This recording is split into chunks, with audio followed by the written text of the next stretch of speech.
The Run Home, brought to you by Tucson Hybrid, by Hyundai, stylish and powerful. Just before we went away for the news break, we'll chat and Laurie Daley, the new coach of the New South Wales Blues, Laurie Daley, going back to the former coach of against basically the Queensland dynasty during those years. He will return after being appointed to replace Michael Maguire. He will retain key members of Maguire's off-field staff, so I gather that would have been a really important part of this selection as well. So including team performance manager Frank Panisi, assistant coaches Matt King and Brett White, and Gilbert Anoka.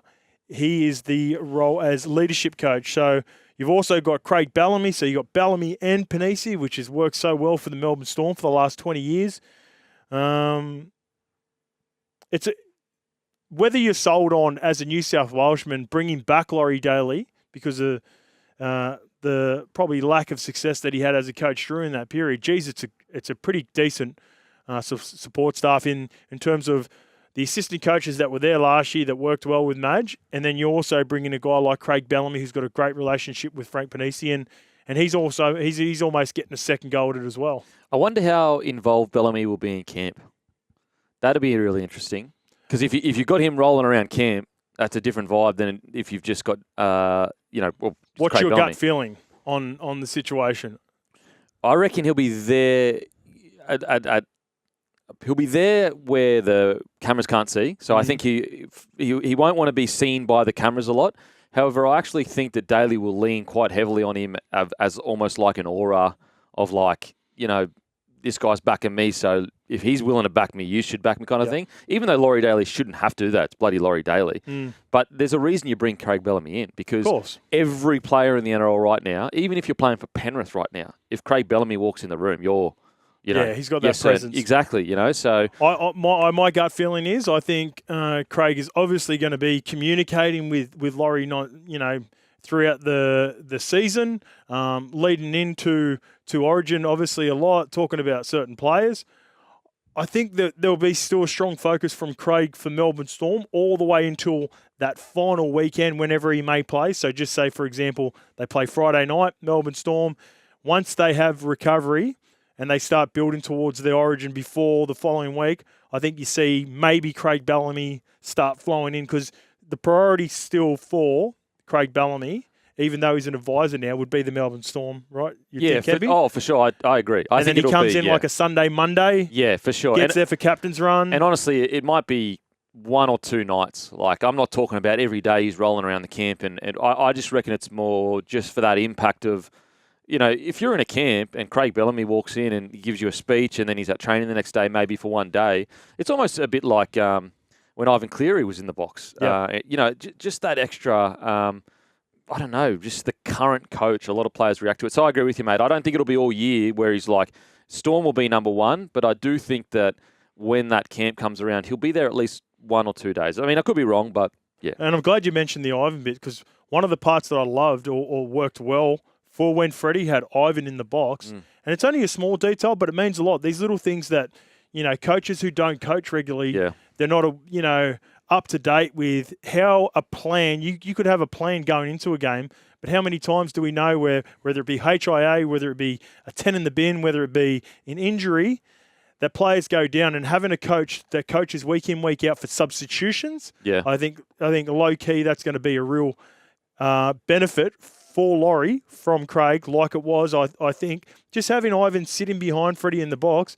Maybe there was a couple of decisions during that, like, who do we go with here? Or how does that play, because I'd imagine being up there in that box, there's so much things that's going on. You're thinking about, every single, little scenario, when you could just be watching, like Craig Bellamy could be that extra eye up in the box to just be going, how's Payne looking at, how you think Payne's looking there? Or should we grab a card for Jakey or whatever it may be? Just having that extra voice up in the box, I reckon, is going to be really big. Yeah, I think as well, when they're coming up with a game plan, I think Bellyache will have a big, not a big say in it, but I think Daley will probably bounce off him and be like, what do you think about this game plan? What do you think about the minutes here of Haas and when we take this person off?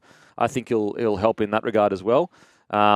But, mate, I can't wait. I mean, Origin, jeez. Oh, here we go. This is a really good one. This one's coming in from Graham. So talking about the preparation going into games 1 and 2. The boys, this one comes in from Graham. Hey, boys, the Storm have the buys, Origins game 1 and 2. Apparently, way. so Works that's perfectly. that is a huge advantage. You know what? Huge advantage. You could even argue, does Bellyache even take the role if they didn't have their buys on those games? I don't think he does. He probably doesn't. No, because he's like, well, I'm not going to put my name to it unless I've actually got some input. And because they got the buys, and maybe he'd be in both, not the whole camp, but at least a couple days, the 1-2 camps. Yep. I think you're right with that too, Kempy. This one comes from finishing 853. Boys, how on earth is Bellamy going to work? Let's be honest. He's basically telling the Penrith spine, Cleary, Edwards, how to come up against the 2 best plays in his spine in Cameron Munster and Harry Grant.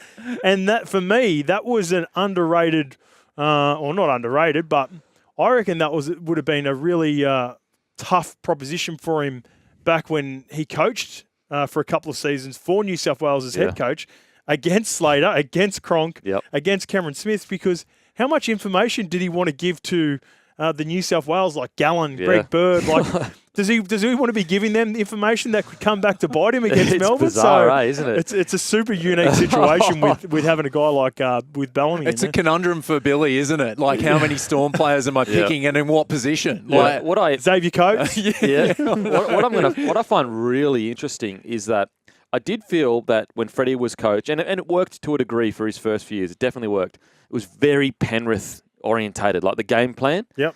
Whereas when Madge came in, that wasn't like based around Penrith's game plan. It was a very specific game plan to the roster they had. And I'm going to be really interested to see, like, because Bellamy at club, the Melbourne Storm game plan, that's a very, they spin it from their own end. They've got a bunch of fullbacks in the spine, essentially really good ball runners. Whereas like Nathan Cleary, like, he's not a fullback. And then if he makes it, then you've obviously got Mitchell Moses. And so, like, in regards to the game plan, I'll be really interested to see, does Daley just go, okay, what worked for Michael Maguire works for me? Or is he going to try and put his kind of unique spin on it? Because it's a really different, like, coaching staff compared to Michael Maguire. Because last year's game plan was just basically complete opposite. You had Queensland that played a lot like the Melbourne Storm, which was we will spin it from everywhere. Obviously, Billy Slater's the coach, and you had New South Wales that were like very conservative and just make as many meters as possible and grind and just sit on your goal line and hopefully eventually you'll score. You know what's the best representation of Madge wanting to get away from sort of what they were doing at Penrith? Putting Isaiah Yeo on the bench. Yes. And basically playing front row when he come on for a period. When he come on as a toiler. He come on and he carried the ball. So you're right, Kempy. Madge went away from the Penrith system and obviously not having Nathan there would have been huge as well. But it worked out. So it's a wait and see, that's for sure, Brooksy. I was thinking too, like, does that mean, if we're taking everything over from last year, are we going to see many changes in the squad? Like, will Laurie want to change much of the player personnel if he's carrying over a lot what worked last year? Well, what stood out for me is Trotton said that we want to bring in someone that can fit in the system we've currently got. And that suggests to me that they believe they've laid a foundation that already works. So I personally, although I pose the question of will Laurie Daley change anything, I actually think they're going to try to play exactly the way they played last year, if they have the same roster as last year. Yep. I think it'd be crazy to change it up because the roster they've got suits that style of footy. I suppose there's only one big decision that he'll be faced with eventually if he is fit this time coming around is Jerome Law and Mitch Moses were outstanding. Crazy. Nathan Cleary, the returning 3-time champion and for me still four time, sir. I've cost him a premiership there. But he's, for me, still the best player in the competition, so he goes straight back in. That's going to be a huge decision for Loz, who he leaves out.